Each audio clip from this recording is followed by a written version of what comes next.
sa puso ng Cavite, sa makasaysayang lungsod ng Imus. Patuloy ang kwento ng pag-unlad at pagbabago. At sa pagpapatuloy ng paglalakbay na ito, muling nanunumpa sa katungkulan ang isang lingkod bayan na buong pusong naglaan ng kanyang sarili para sa kapakanan ng bawat Imusenyo. Sa kanyang unang termino bilang kinatawan ng ikatlong distrito ng Cavite, pinatunayan ni Congressman AJ Advincula ang kanyang tapat na dedikasyon sa pagsiserbisyo.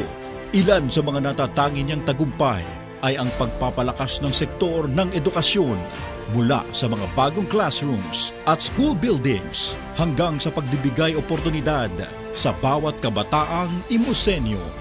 Hindi rin matatawaran ang kanyang mga ambag sa pagpapaunlad ng infrastruktura. Saksi ang bawat Imusenyo sa mga bagong kalsada, tulay at pasilidad na nagpadali sa transportasyon at nagpalago ng ekonomiya ng lungsod ng Imus. Naging prioridad din niya ang kalusugan ng bawat pamilyang Imusenyo. Iba't ibang programa ang inilunsad upang tiyakin ang access sa serbisyong medikal at iba't ibang proyektong pangkalusugan, libre, de kalidad at para sa lahat. Ngayon, sa pagsisimula ng kanyang ikalawang termino, muling inihahanda ni Kong AJ ang kanyang sarili sa mas malalaking hamon at responsibilidad.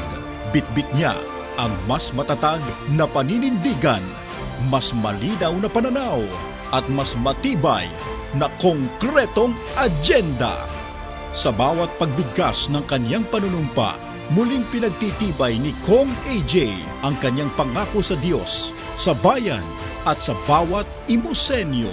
Sa ikalawang yugto ng kanyang panunungkulan, handa si Kong AJ na ipagpatuloy ang pagtatrabaho para sa isang mas maunlad, mas ligtas at mas progresibong Imus. Ang kanyang mga tagumpay at nagawa ay patunay ng kanyang kakayahan at ang kanyang mga plano para sa isang mas maliwanag na kinabukasan. Tuloy ang alagang Advincula. Tuloy ang konkretong agenda.